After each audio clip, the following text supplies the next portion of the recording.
astonishes me when I read the newspaper or watch the news is how many problems are the direct result of what people believe about God. I mean, there are days when I open the New York Times where fully half of the stories are, in a way that's unacknowledged by the paper, relate to people's religious convictions. I mentioned the Virginia Tech shooting. I mean, this was the role that religion played in providing a context for this shooting was never really discussed in the media. But I mean, we just hear that the mother happened to be, a devout Christian and schlepped her child from church to church in search of exorcism. I just see continually our attention bound up in these competing ideas about God. At best, this is often just a waste of time, but at worst, it is manufacturing violence and unnecessary conflict and misuses of our resources. And what's more, it is very rare that we acknowledge. I mean, now we're beginning to acknowledge the role that Islam is playing in Muslim terrorism, but even that has been very slow to come. I mean, it has been obvious for many, many years, long before September 11th, that a certain style of Muslim infatuation was leading to this kind of jihadi behavior. Because of the respect we accord religious faith, we're very slow to acknowledge its causal role in conflict.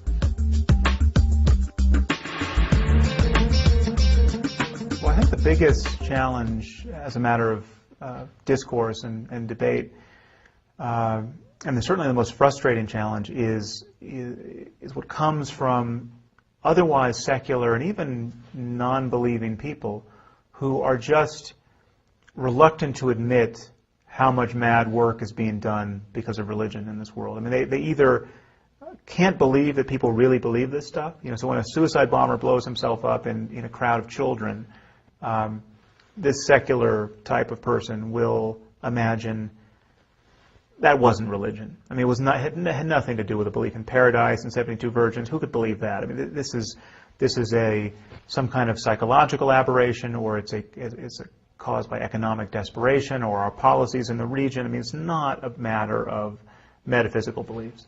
I think the jury is in on this. I mean, we know that people really do believe these things. They are telling us ad nauseum they believe these things.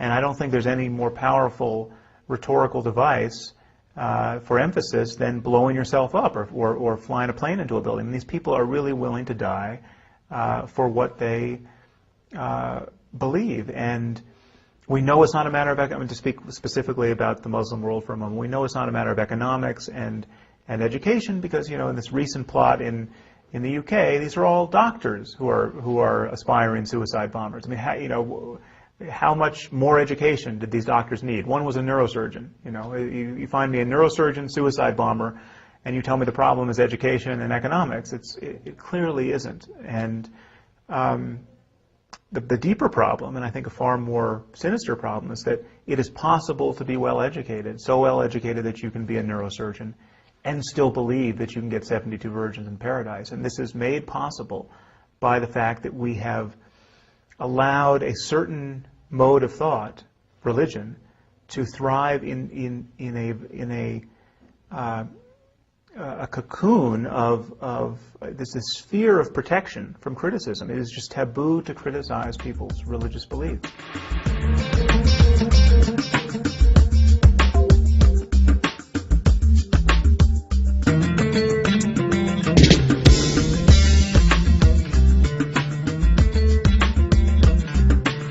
Well, I can't say that I'm an optimist. I see that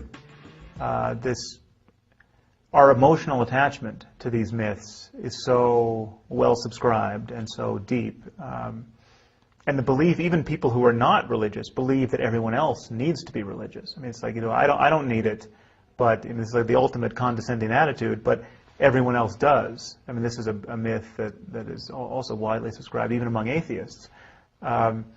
So the inertia in the system around really just having an honest conversation about what it's reasonable to believe and what religion is doing in the world is profound. And so I'm certainly not optimistic, but I don't know what else to do. And I see how tissue thin these beliefs actually are. I mean, they really are. It would be so easy to just unburden ourselves of all of this mythology. I mean, it would be accomplished in a single generation if we just taught our children reasonably about the Bible's place in literature. You know, the Bible's not science, and it's not particularly good philosophy, but it is literature. Let's read the Bible, and then let's read all these other books about dead gods, like Ovid's Metamorphoses.